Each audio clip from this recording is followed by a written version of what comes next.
Welcome back, chemistry fans. Let's hope that this is the last time I have to record it. You know what they say? Practice makes perfect. All right.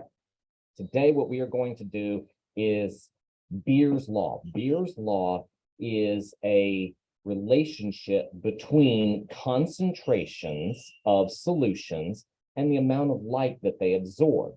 So if you think about this, it's probably pretty obvious, but we will map it out on a graph nonetheless.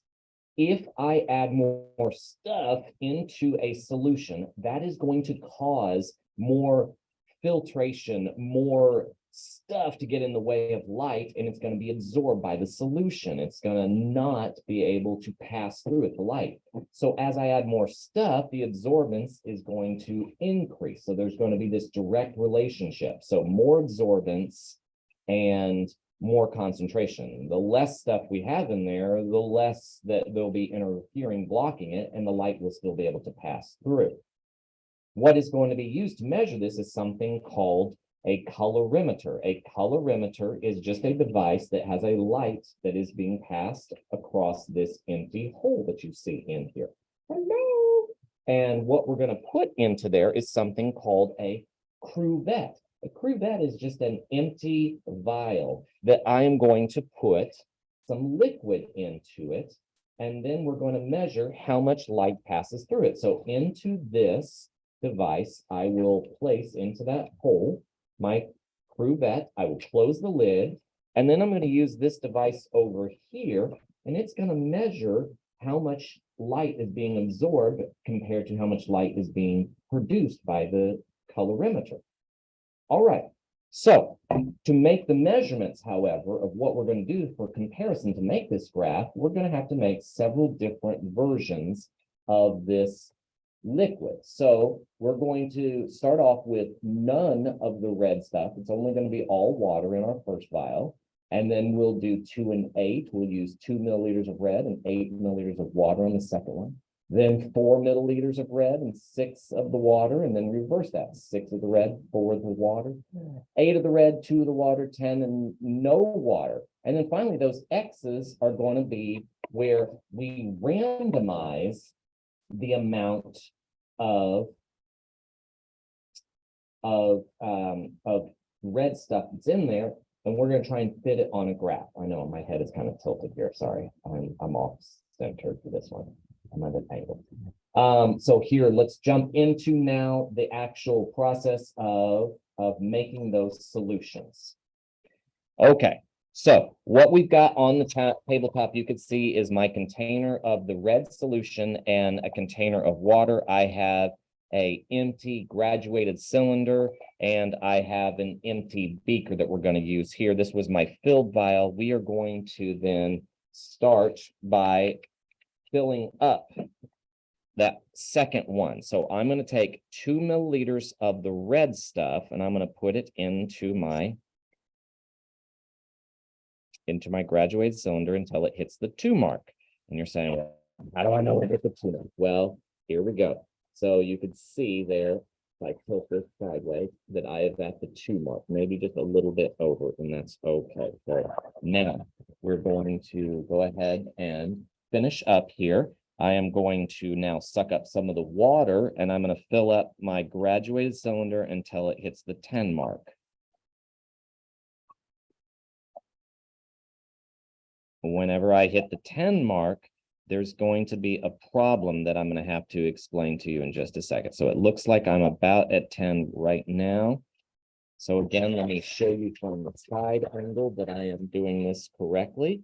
So I'm at 10 milliliters total, but it's hard to mix it up into this container. So what we're going to do is I'm going to pour this mixture into this empty beaker, or stir it around just a little bit, and then I'm going to pour it into my empty vial, my empty crucible, and my empty cuvette.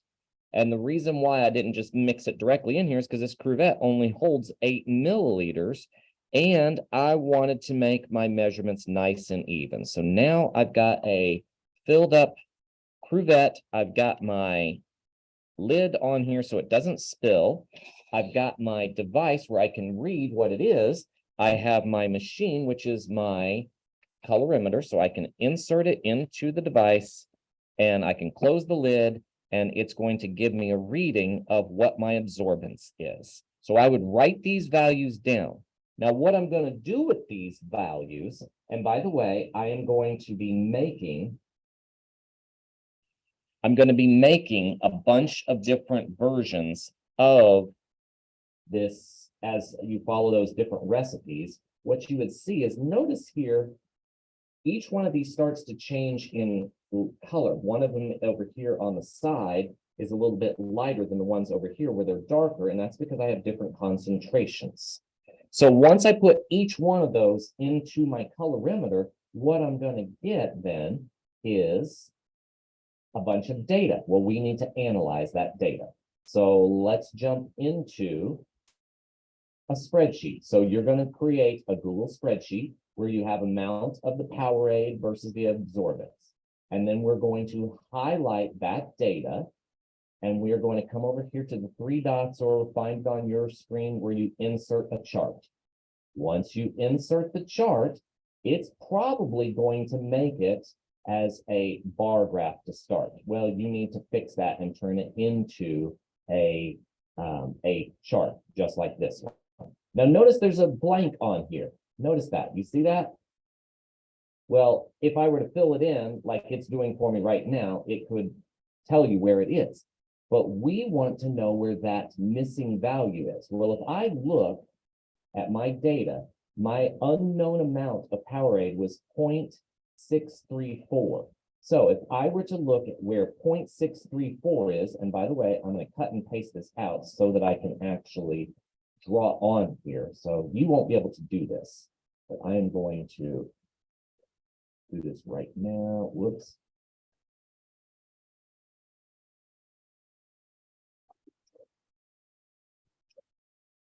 I'm going to come over here and I'm going to copy it down.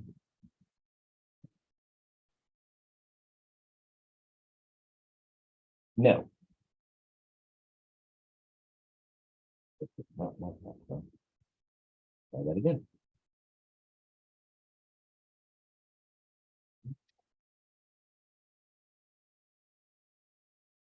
All right, now we'll have it. Okay, so now I've got my chart. And what I got to do with it is look at the data here and see where was that 0.634 at. So it appears that my 0.634 is going to be somewhere in between here, because that would be about 0.63, 63, yeah, so 64, so it'd be just a little bit above it. So somewhere right above it on this line. Well, if I then come down, where is that hitting? It looks like it's right about 7 milliliters of the Powerade is what I actually mixed in there randomly. I didn't know that.